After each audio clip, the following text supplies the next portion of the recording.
guys, welcome back to the channel. Hope you guys are doing great today. My name is Stephanie. If you guys are new here, I make UX content, lifestyle content, work content. So if any of that interests you, hop on in, join the fam. Today we're talking about UX versus UI. Just because I've noticed a few comments where people, as they're looking for jobs, see some jobs listed as UI, some jobs listed as UX. So this is not going to be a long video. I'm going to just break it down and give you what I believe is the difference between a UX designer and a UI designer. So let's get into it. To break it down incredibly simply, UX is how things work, UI is how things look. Very, very oversimplified definition. I'll get into it more, but if you just need like a quick hot button way to describe it, that's how I like to describe it. Like we said, so UX, user experience, is fundamentally about a user's needs, motivations, pain points, thinking about how they're going to flow through whatever it is that you're designing. And we do think about it in terms of like digital spaces, so like apps, websites, even like kiosks. I also think, and maybe this is just my interior design brain speaking, but I also feel like UX can be experienced physically. Like, for example, the Apple Store. The Apple Store is white, it's minimal, it's very clean, it has a certain aesthetic, and I think it already comes with a nice experience as you go into the Apple Store or you're searching for whatever you want. And I think Apple and I guess Steve Jobs did a very good job in like creating that experience. So that's also something that's in the real world. What I know about Steve Jobs, he was very specific about literally the end-to-end experience of a product. Like I think even the types of screws that are used on a MacBook are a specific kind of thing. My MacBook here has a certain type of experience with it. So that's kind of what I mean when it comes to that. To sum that up, it's really anything that can be experienced and the interaction between the user and whatever that product is. So if you're a UX designer, that's really your whole focus on how people are going to flow through that. An example I always like to use is Amazon. And I'm thinking about the end goal is we want people to check out everything that's added to their cart. Let's make it easy for them to check out. Okay, so how many clicks does it take to get from, let's say I'm looking at iPhone cases, how many clicks is it going to get me to the final goal? Can I reduce some of those clicks? Can I make it a little bit easier? What are the kinds of things that users are thinking about as they're checking out through their cart? Like, are they trying to price shop? Are they trying to look at similar items? Are they trying to focus and filter down on the colors? So anything that you can think about that will affect their interaction to get to the final goal is what a UX designer does. So when it comes to UI, it's a little bit more easy to understand because it's bit more tangible. So UI is user interface, so that's really a product's look, feel, and interactivity in a way.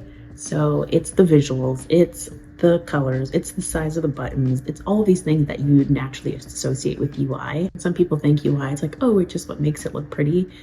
It is. We do make things look nice and look pretty, but you also have to think about the UI is probably what people are naturally associating. They're not thinking about the UX, they're not thinking about the number of clicks.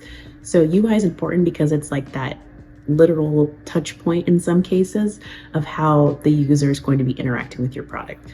So we all know we all have some apps or screens that have really shitty interfaces. You know, I'm not gonna call anybody out, but they are out there. We can identify the ones. I'm laughing because there is a Italian restaurant not far from my house, and they during COVID, everybody had to go online and do their online ordering, and their website for online ordering is atrocious. I might show it if I can like blur out the name. And it's funny because at the bottom they have something that says like, we know our website's bad, we're working on it. It's literally said that since 2020 and it is 2023, so it just made me giggle. But a bad interface sometimes makes people not want to use it. So UI is not something to just be like discounted. It's like, oh, you make things look pretty. If it sucks, it's gonna suck. Like you can't outwork a bad interface no matter how good the experience is. Which kind of brings me to my next point. Like UX and UI really go hand in hand. If you have a crap interface, it's gonna be very hard for your UX to shine. I consider myself a UX designer because I consider UI to be a part of UX. I don't see it as two separate things, and some jobs might keep it separate, but that's a great question to ask during like an interview or something, because you want to know how delineated are the two roles. Is it a hard line between UX and UI? Am I going to be doing both? Like, those are the kind of questions you want to know because they do really go hand in hand. Okay, so I will also be leaving some links to articles that I think do really like good deep dive into the differences between UX and UI, as well as like, I'll pop in some quick visuals on some different things, but I did want to share. Oh, please, there's tussling in the background with my dog and my boyfriend. I did want to share the ketchup meme, the UI UX ketchup meme, and I feel like you've probably seen it if you're doing any kind of UI UX research, and I will link the article that this also has in it. Face value, this seems to make a whole lot of sense. Like, you've got your, nice looking vintagey ketchup bottle under the UI side, what it looks like, and then the UX side is like, the ketchup bottle, it's got the cap and it's upside down. Ideally, it's just not as nice looking as the more classic vintage ketchup bottle, but it probably functions better. The big issue with that is that it's such an oversimplification of UI versus UX. And what it means is that the upside down bottle is still UI because it's the way the bottle looks. Does it also function better?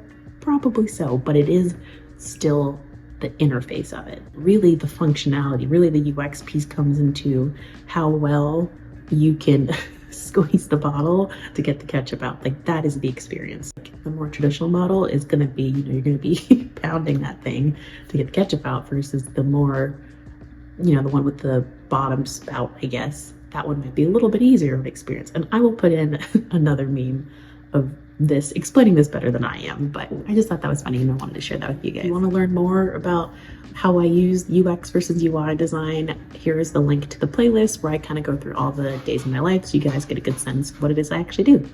I kind of really liked filming this video. I want to do more of just Stephanie's version of these kinds of definitions. Not my version, but you know what I mean. Just because I do like breaking down some of these basic things in a way that's just digestible and has my own little flair on it. One of the comments that I just love getting from you guys is that I'm very relatable and I tell it in a way that makes sense and it's just really genuine. And that is like the greatest compliment, guys. You guys are the best. So I just want to make sure I bring that energy every single time. So if you guys like this video, let me know. I'm so happy to do more of these. Don't forget to like, comment, subscribe, and I'll see you guys in the next one.